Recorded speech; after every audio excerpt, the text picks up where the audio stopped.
माठातले पाणी दूर करते आर्थिक समस्या, बघा ते कसे. नमस्कार मित्रांनो, पूर्वीच्या काळी आपल्या प्रत्येकाच्या घरात पाणी पिण्याचे माठ होते. उन्हाळा, पावसाळा, हिवाळा अगदी वर्षाचे 12ही महिने प्रत्येक घरात माठातील पाणी पिण्याची सवय होती आणि या पाण्यामुळे कधीही कुणालाही सर्दी, पडस देखील होत नव्हतं. नंतर घरोघरी फ्रीज आले आणि त्यानंतर पाण्याच्या बाटल्या फ्रीज मध्ये भरून ठेवल्या जाऊ लागल्या आणि ते पाणी प्यायला सुरुवात झाली. आता प्युरिफायर आला आहे, ज्यामुळे लोक डायरेक्ट नळाचं पाणी पितात, परंतु जी मजा माठातलं पाणी पिण्यात होती ती कशातच नाही. उन्हातून आल्यानंतर एक तांब्या माठातील पाणी पिलं तर तहान भागायची. आजही ग्रामीण भागात घरोघरी मातीचे माठ असतात आणि त्यातलं पाणी सगळे लोक पितात. शक्यतो उन्हाळ्यात ठेवलेले माठ शोधून काढले जातात आणि मग त्याचा वापर केला जातो. मंडळी, घरात माठ भरून ठेवण्याचा वास्तुशास्त्राशी खूप जवळचा संबंध आहे. घरात भरून ठेवलेला माठ हा घराच्या भरभराटी आणि तसेच घराच्या समृद्धीसाठी देखील मोठी कामगिरी बजावतो. चला तर जाणून घेऊया की वास्तुशास्त्राच्या दृष्टीने माठाचा काय महत्व आहे. वास्तुशास्त्रानुसार घरात असलेल्या माठामुळे घरातील अडीअडचणी आणि संकट सहज दूर होतात. आपल्या संकटाचं निराकरण करण्याचं कार्य माठामार्फत होत असतं. असं म्हणतात की आपल्या घरातील पिण्याच्या पाण्याच्या भांड्यात पितरांचा वास असतो आणि जर हे पाणी भरून ठेवले नाही तर आपले पितृ कुठेतरी वास करतील. पूर्वीच्या काळी दररोज माठातील एक तांब्या पाणी घेऊन ते महादेवाच्या मंदिरात जाऊन महादेवांना अर्पण केलं जात होतं. त्यामुळे आपल्या घरातील पितृदोष आपोआप बाहेर पडत असत. पितृदोष असल्यामुळे घरातील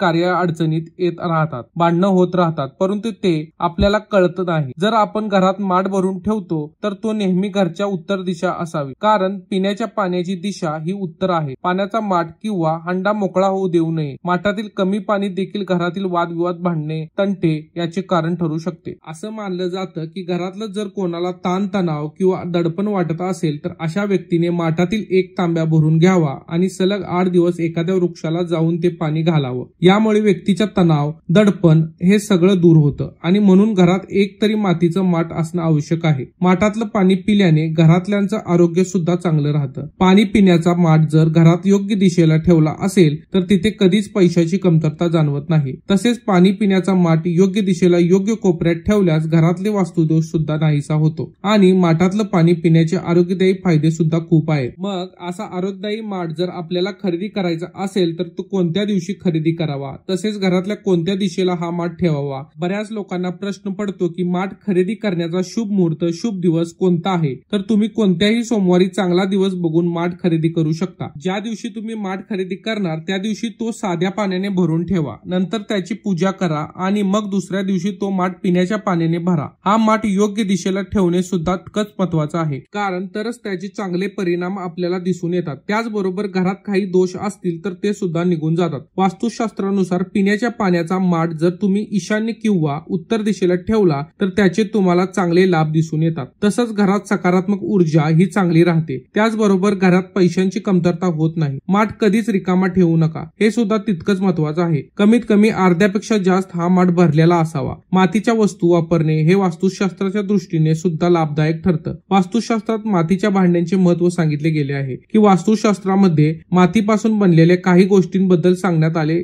तर त्या तुम्ही घरात ठेवल्या तर तुम्ही भाग्यवान होऊ शकता. कोणत्या आहेत मग त्या वस्तू, चला जाणून घेऊया. यामध्ये सगळ्यात पहिला नंबर आहे तो मातीच्या मूर्ती. घरातील मंदिरात नेहमी मातीच्या मूर्ती ठेवाव्यात. असं म्हणतात देवघरात किंवा घरात देवाची एखादी सुंदर रेखीव मातीची मूर्ती असेल तर ती मूर्ती घरातील नकारात्मकता शोषून घेईल आणि वातावरण प्रसन्न ठेवण्यास मदत करेल. सहसा लोक पूजेच्या खोलीत धातूचे दिवे वापरतात, पण वास्तुशास्त्रानुसार मातीचा दिवा लावणं शुभ मानलं जातं. असं केल्याने घरात सुख आणि समृद्धी येते. असं म्हणतात की ज्यांच्या घरात आर्थिक अडचणी असतील अशा लोकांनी दर शनिवारी पिंपळाच्या झाडाखाली तेल घातल्याने मातीचा दिवा प्रज्वलित करावा, त्यामुळे लाभ होतो. लहान मुलांना सुद्धा मातीच्या खेळण्यात तसेच मोठ्यांनी देखील मातीच्या भांड्यात पैसे जमा केले तर धनप्राप्ती होते. जीवनात काही अडचणी असतील किंवा संतान प्राप्तीसाठी प्रयत्न करत असाल तर कृष्णाच्या प्रतिमेसमोर मातीचा तेल घातलेला दिवा प्रज्वलित करावा. त्यांच्या घरात मातीचा माठ वापरला जातो त्या घरात भरभराटी होते. असं म्हणतात की त्या घरावर चंद्र आणि बुध या ग्रहांची अनुकूलता राहते. धन्यवाद मित्रांनो.